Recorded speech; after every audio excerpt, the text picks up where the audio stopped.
puedan, ¿sí? Ahí está. Les va a aparecer el iconito, como que estoy grabando la clase, ¿sí? Para que los que quieran revisar nuevamente la clase, o los que no hayan por algún motivo podido participar, puedan hacerlo. Bien, para hablar de lo real, del realismo mágico, ¿por qué digo que el realismo mágico está dentro de lo que es Latinoamérica? Porque en realidad esta característica que va a adoptar la literatura no se da solamente en Latinoamérica, ¿sí? Se da en el mundo entero, ¿sí? ¿Y qué quiere decir? Si nosotros nos ponemos a pensar en las dos palabras, ¿no? Real y maravilloso, o realismo mágico. ¿Qué creen ustedes? ¿De qué puede llegar a tratar esta literatura? Lo que se les ocurra, digo, acá no hay una concepción única teórica, estamos viendo qué es lo que se les puede ocurrir a ustedes y de qué se puede tratar. Si yo pienso en estas dos palabras, real y maravilloso, ¿qué creen?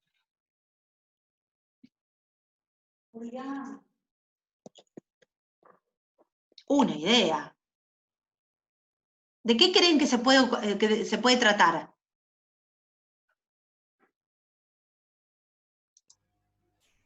Nada de nada. Si es real y maravilloso, no creo que tenga que ver con el surrealismo, ¿no? Tipo, o sea, con el tema de lo que no es real, por así decirlo. Bien, bueno, vos querés decir que si hay real, hace referencia a la realidad, ¿no? Al realismo. ¿A eso querés decir, Mel? Claro, algo así digo. Bien, Pero y sí vos, tiene sí, perdóname, decías, como que si tiene maravilloso, o sea, dice real y maravilloso, como que te confunde bien, la, como que la las dobles, ¿no? La, sí, sí, la- sí. la doble, la doble definición, ¿no? Porque nosotros aprendimos que el realismo es una cosa y el género maravilloso es otra. Pero la literatura está compuesta, ¿sí?, por ideas de los hombres. Por lo tanto, los hombres mezclamos las cosas en nuestra cabeza. No es todo tan lineal, ¿sí? Quiere decir que la literatura se va a hacer eco de esto. Lo real maravilloso tiene que ver con esto, con la convivencia de elementos del realismo, ¿sí?, que se construyen en contextos y en marcos narrativos realistas, pero va a haber elementos sobrenaturales. Lo maravilloso hace referencia a lo sobrenatural. Muchas veces puede hacer referencia a la magia, ¿sí? Y si pensamos en la magia, ¿qué es la magia? ¿Presencia de qué?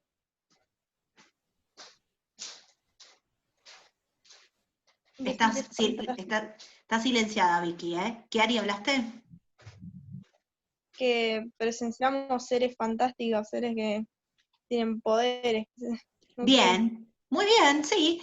Seres que tienen poderes, ¿no? Y que pueden alterar la ley natural de lo que nosotros conocemos como realismo. Digo, si yo veo un tipo que de repente hace así con la mano y me levantó la mesa y las sillas, y eso no corresponde a mi mundo, ¿sí? ¿Por qué? Porque en mi mundo eso no es factible, ¿sí? Matilda, profe. Matilda, por ejemplo. Muy bien, muy bien. Sí, sí, sí, está muy bien el ejemplo. Bien, ahora, esto tiene un origen, ¿sí? Como todo en la literatura, tiene un origen. Este texto que yo les estoy mostrando acá, que ustedes están viendo, que dice América Latina, Política y Literatura, tiene que ver con el origen. Yo no lo voy a leer ahora, se los voy a dejar a ustedes para que después lo puedan leer en detenimiento y lo puedan resumir, ¿sí? Pero esto nos va a explicar un poco de por qué surge, ¿sí?, este movimiento dentro de la literatura, como lo conocemos, el realismo mágico. El mundo, ¿sí?, sale, ¿sí?, de un momento de guerras, el mundo está faccionado, podríamos decir, está dividido en dos grandes grupos, en donde tenemos, por un lado, todos aquellos que están a favor de Estados Unidos, ¿sí?, y del capitalismo, y tenemos a este gran país que venía, ¿no?, con su auge del comunismo, como era la Unión Soviética, ¿sí? Entonces el mundo se establece a partir de estas dos grandes potencias. Va a haber países que van a estar a favor de Estados Unidos, países que van a estar a favor de la Unión Soviética, y surge lo que se conoció como la Guerra Fría, ¿sí? Guerra Fría porque no fue un enfrentamiento armamentístico. ¿Qué quiere decir esto? En donde los países se enfrentaban todos en su totalidad. Sí hubo enfrentamientos bélicos, ¿sí? Sí hubo, pero se hacían en lugares neutros, y lo pongo entre comillas, porque no eran tan neutros, ¿sí? Había intereses, tanto de unos países como otros. Y nos ponemos a pensar y decimos, ¿qué tiene que ver esto con la literatura? Muchísimo, porque de esto los autores van a comenzar, ¿sí?, a hacer un acervo, ¿sí?, cultural para construir historias, ¿sí? Fíjense que acá ustedes tienen un punteo, ¿no?, de los años, un poquito cómo se va dando, ¿sí?, qué enfrentamientos comienzan a surgir. Esto que sucede como hecho histórico, que sucedió, ¿sí?, va a dar origen, fíjense acá lo que dice el texto, a nuevas formas de narrar y que lo real maravilloso cobre relevancia, ¿sí? Fíjense las formas tradicionales del realismo social que ofrecían las novelas regionalistas, o sea, documentaban la lucha del hombre americano para dominar las fuerzas de la naturaleza, e indigenistas, denunciaban la situación de discriminación y explotación de los pueblos originarios, eran insuficientes para cumplir ese objetivo. Así nació el realismo mágico, ¿sí? ¿Qué quiere decir realismo mágico? El realismo mágico, ¿sí?, tiene una característica que es fundamental, chicos, y que es lo que nos tenemos que acordar en su gran mayoría. Es un acto de fe, ¿sí? Es un acto de fe. Los personajes creen que eso puede suceder en la vida real, ¿sí? En esa realidad que se está describiendo. ¿Qué significa esto? Que voy a encontrarme textos en donde la aparición de fantasmas convive con lo real, en donde la aplicación de la negromancia, es decir, de los hechizos, de la magia blanca, de la magia negra, convive con la vida real, ¿sí? Esto de que, fíjense, este ejemplo que es muy, muy conocido por la gran mayoría. ¿Alguno conoce esto de que te tiran el cuerito, te curan el empacho, te curan el ojeo? ¿Conocen de estas prácticas? Sí, mi abuela hace esas cosas.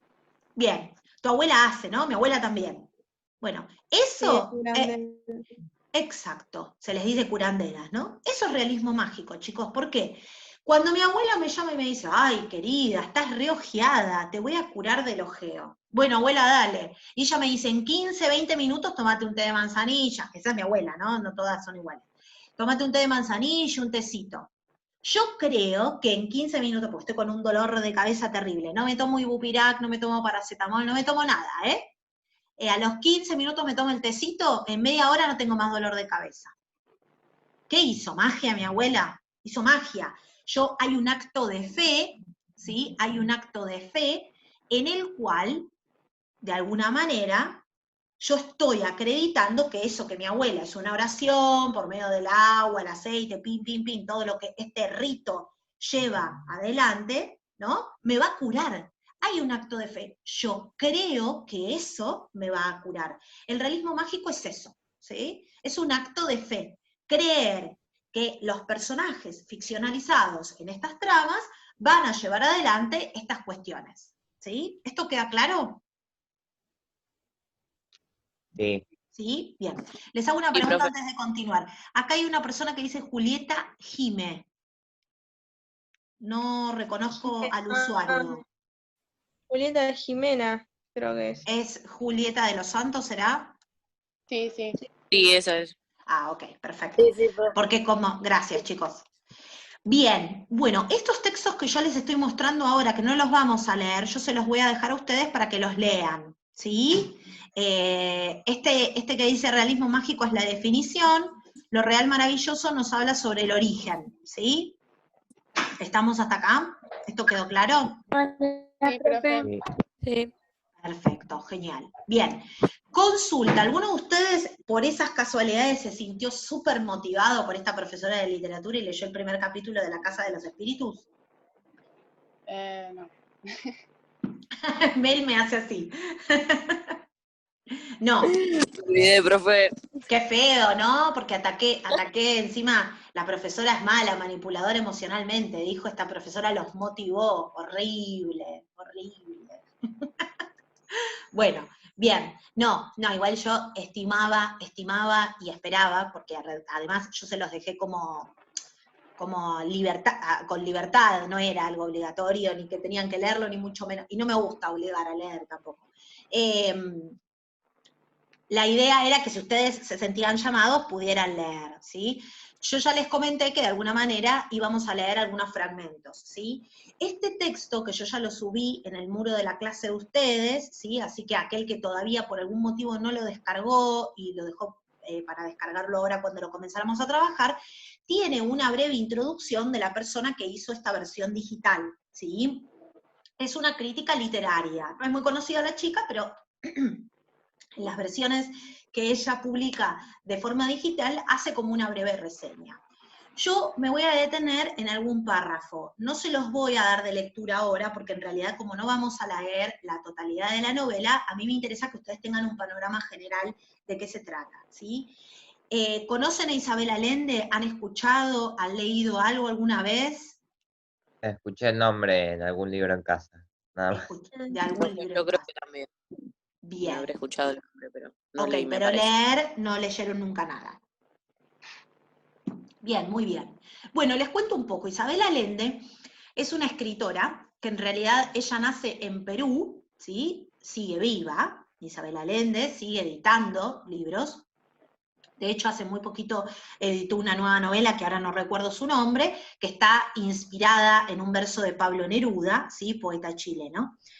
Pero Isabel Allende, a pesar de haber nacido en Perú, ¿sí? Se va a vivir a Chile y se radica como chilena, ¿sí? Se radica como chilena, ella se cría y se casa y tiene sus 2 hijos, ¿sí? Con su primer esposo en Chile.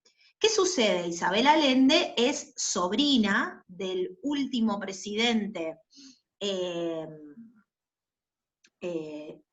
democrático, perdón, no me salía, democrático, antes de que Pinochet realizara, ¿sí? El golpe militar, y lo asesinan, ¿sí? Al tío de Isabel Allende.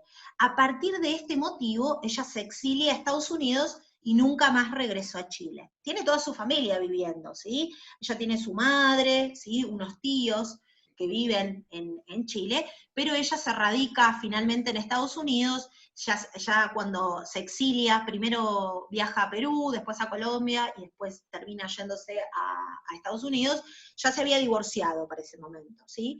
Y allí en Estados Unidos conoce a su segundo esposo y ahora está con su tercer esposo, una mujer muy enamoradiza, ¿sí? ¿Por qué digo todo esto? Porque la literatura de Isabel Allende remite constantemente a su autobiografía, ¿sí? Es una mujer que toma muchos elementos de su propia historia, ¿sí? Para construir las novelas. La Casa de los Espíritus habla de su familia antes del golpe militar y hasta el golpe militar. Quiere decir que hay un contexto histórico muy bien marcado con respecto a la historia de Chile, de la época democrática y de cómo es llevado a cabo el golpe de Estado, asesinado su tío, y esto hace que una de las protagonistas de la historia se vea en la obligación de exiliarse, ¿sí? Es bien autorreferencial este libro. Lo que hace este libro es llevarla a Isabel Allende en la cumbre de la literatura. Una cumbre de literatura que estaba liderada por hombres, y esto no es un detalle menor, ¿sí? Los varones lideraban un poco esto, ¿sí? Bien, me voy a detener entonces, ¿sí? En estos primeros párrafos, ¿sí? Que están en la introducción de la novela. ¿Ven bien el documento? Sí. Bien. Me detengo en este que comienza con el nombre de la autora. Dice: Isabel Allende nos cuenta una gran saga familiar, la existencia de 4 generaciones en la familia Trueba, deteniéndose con preferencia en los personajes femeninos: Nívea, Rosa y Clara, Blanca y por último Alba. Aunque a todo lo largo de la novela quien habla en los momentos trascendentales es el senador Trueba, eje central del cuerpo sustancial histórico-político, en el aspecto cronológico, salvo en el final, que quien toma la palabra es Alba, en una suerte de relevo espiritual y social. Esteban Trueba, el patrón, representa el autoritarismo de las clases altas de ese país, que no es otro que Chile. Sin embargo, si bien el senador Trueba es el hilo conductor de varias generaciones, Clara, su mujer, en la sonoridad telúrica de la cultura, de la imaginación, de la resonancia lírica de esas mismas generaciones en su diversidad mestiza, ¿sí?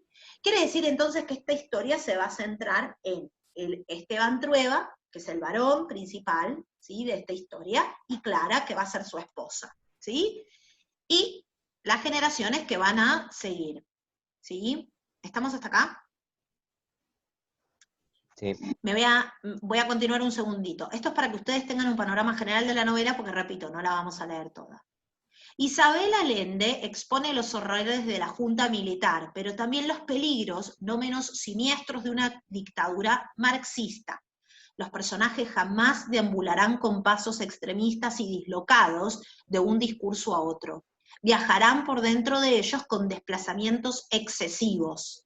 Eso sí, chocando con sus negociaciones, trastabillando de un estado de ánimo a otro, acertando, equivocándose, viviendo el laberinto indisoluble de la duda o la verdad de los seres humanos. ¿Sí? Bien. Ahí habla de otro personaje que es este chico Pedro III García, que lo vamos a ver cuando nos acerquemos en uno de los capítulos finales de la novela. ¿Sí? Bien. Vamos a comenzar entonces rápidamente la lectura del capítulo 1, ¿sí? Acá Isabel Allende es una dedicatoria bastante particular, ¿sí? Dice a mi madre, mi abuela y las otras extraordinarias mujeres de esta historia, porque los personajes ficcionalizados están inspirados en personajes de su vida real, ¿sí? Bien.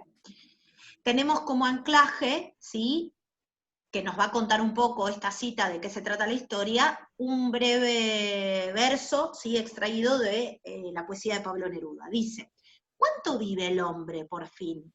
¿Vive 1000 años o uno solo? ¿Vive una semana o varios siglos? ¿Por cuánto tiempo muere el hombre? ¿Qué quiere decir para siempre? ¿Sí? Acá este fragmento tiene mucho que ver con esta idea de cómo subsiste la idea de la eternidad en el hombre, ¿sí? Y qué es la muerte, ¿sí? ¿Qué es la muerte y qué es el vivir? Bien. Si alguno tiene alguna duda, voy muy rápido, me detienen, chicos, ¿eh? Bien. Tenemos este primer texto. Rosa la Bella se llama, capítulo 1. Dice así: Barrabás llegó a la familia por vía marítima, anotó la niña Clara con su delicada caligrafía.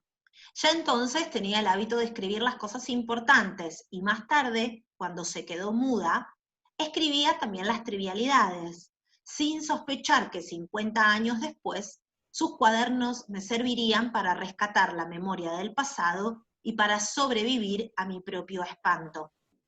El día que llegó Barrabás era Jueves Santo. Venía en una jaula indigna, cubierto de sus propios excrementos y orines, con una mirada extraviada de preso miserable e indefenso.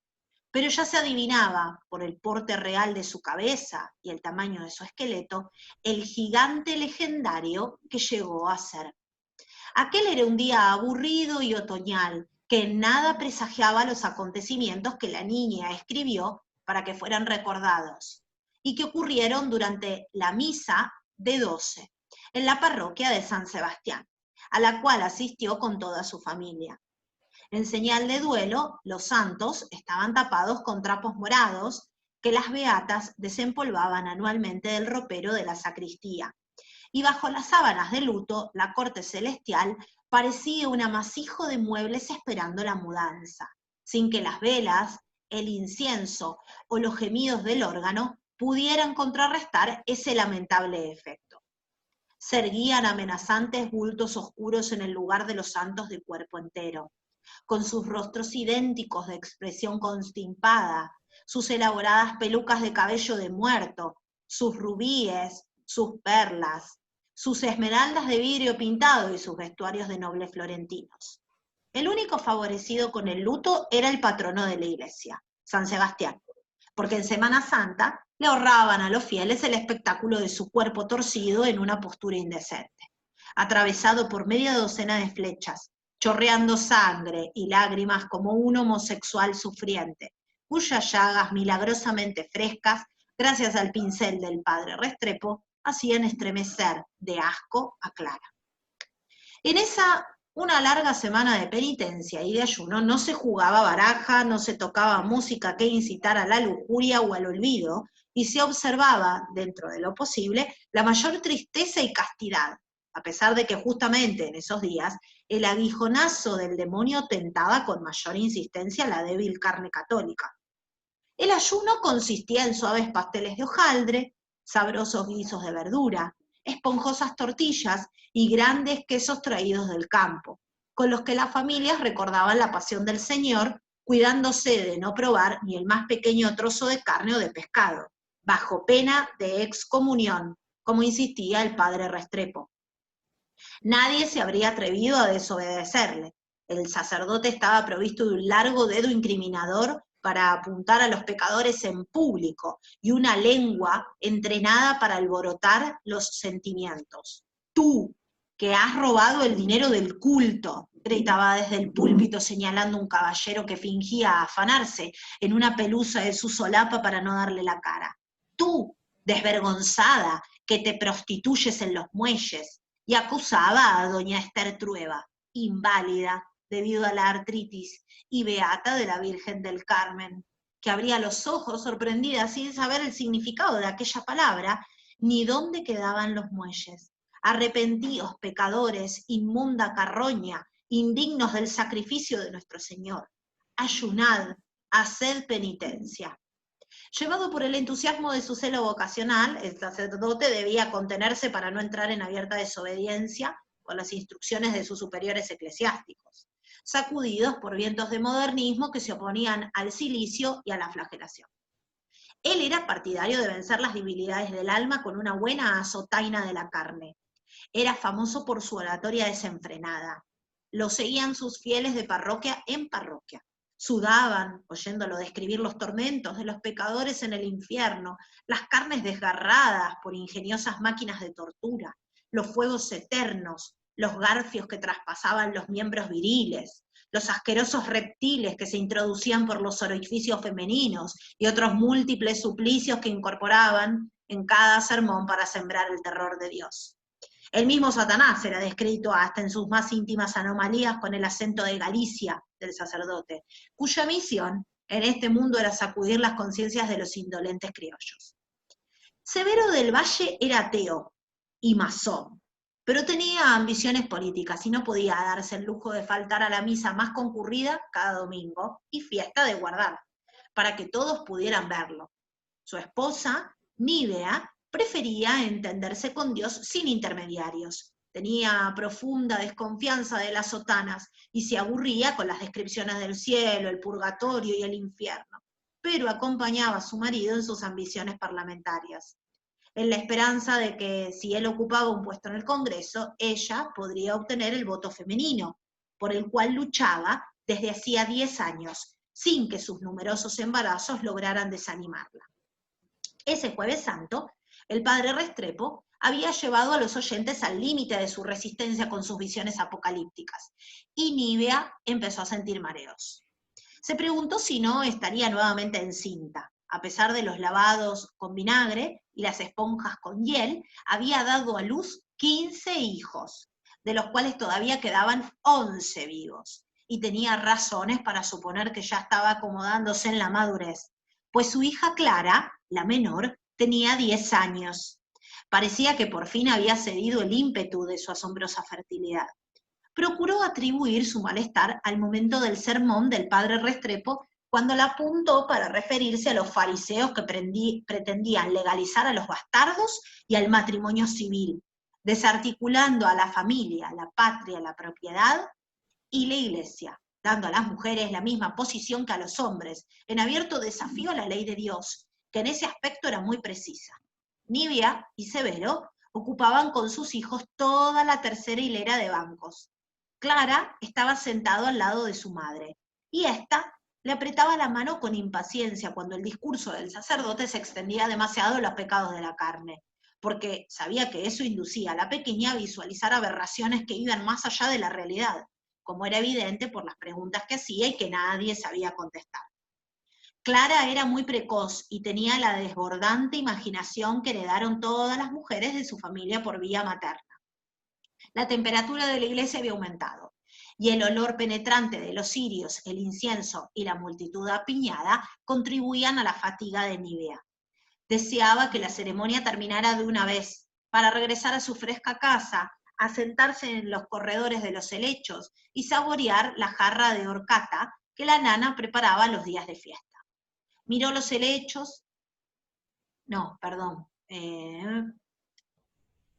miró a sus hijos. Los menores estaban cansados, rígidos en su ropa de domingo, y los mayores comenzaban a distraerse. Posó la vista en Rosa, la mayor de sus hijas vivas, y como siempre se sorprendió. Su extraña belleza tenía una cualidad perturbadora de la cual ni ella escapaba. Parecía fabricada de un material diferente al de la raza humana. Nibia supo que no era de este mundo, aún antes que naciera, porque la vio en sueños. Por eso no le sorprendió que la comadrona diera un grito al verla. Al nacer, Rosa era blanca, lisa, sin arrugas, como una muñeca de losa, con el cabello verde y los ojos amarillos. La criatura más hermosa que había nacido en la tierra desde los tiempos del pecado original, como dijo la comadrona santiguándose. Desde el primer baño, la nana le lavó el pelo con infusión de manzanilla, lo cual tuvo la virtud de mitigar el color, dándole una tonalidad de bronce viejo, y la ponía desnuda al sol para fortalecer su piel, que era traslúcida en las zonas más delicadas del vientre y de las axilas, donde se adivinaban las venas y la textura secreta de sus músculos. Bien, voy a hacer un alto.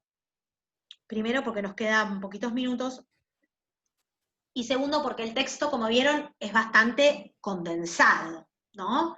Digo, tiene mucha descripción, ¿no? Lo que podemos extraer de esta primera parte de este primer capítulo es que tenemos una familia compuesta por Severo del Valle y su mujer Nibia, ¿no? Nibia, que ninguno de los dos son muy adeptos, ¿no?, a los ritos católicos y de asistir. Pero ¿por qué motivo nos dice el narrador que asiste Severo con su familia a la iglesia? ¿Cuál era el Para motivo? conseguir un puesto político. Bien, porque él quería estar en el Congreso, exactamente. Y entiende que hay ciertas rigurosidades, ¿sí?, que hace que participe de esta festividad. Antes de que siga, si se nos cortan, nos volvemos a unir unos minutitos para darle cierre a esta primera parte, ¿sí?, con el mismo link. Nibia, ¿no? ¿Cuántos hijos tuvo? Nos dijo. 15. 15. Quiere decir que es una familia numerosa. 4, quedaban 11. 11 vivos, muy bien. 15 de los cuales solo 11 quedaban vivos. Clara es la menor. ¿Cuántos años tiene? 10 años. 10. 10 años. Y Rosa es la mayor de las mujeres vivas, ¿verdad? ¿Cómo se me describe a Rosa? ¿Qué se dice Como de muy esta? bella, pero como si fuera una belleza de otro mundo. Bien. Y después explican que cuando nació era como muy blanca